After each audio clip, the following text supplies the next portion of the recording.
Welcome to Kenton's videos. Enjoy the video. You begin by assembling every document that affects charges: invoices, receipts, account numbers, and any Form 1099s you received. Once done, check the billing cycle and payment methods. Make sure to note dollar limits or holds.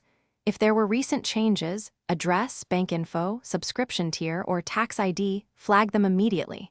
This prevents chasing phantom charges later. You will act now on discrepancies. Open the billing dashboard and mark line items to investigate, while keeping a running log of each step.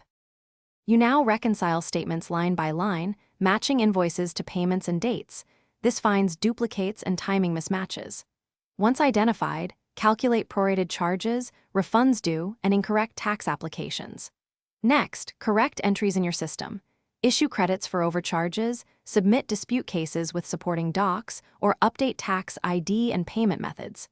Make sure to timestamp each change and notify affected stakeholders. By documenting why you adjusted amounts, you avoid repeated errors and create an audit trail for future reference. You finish by confirming adjusted balances and sending revised invoices. Verify payment receipts and update ledgers so the books match. Once reconciled, set automated alerts and a regular reconciliation cadence, plus tighter access controls to prevent repeat mistakes. If an issue remains unresolved, escalate, compile dispute evidence, contact the billing manager, and if needed, request an audit.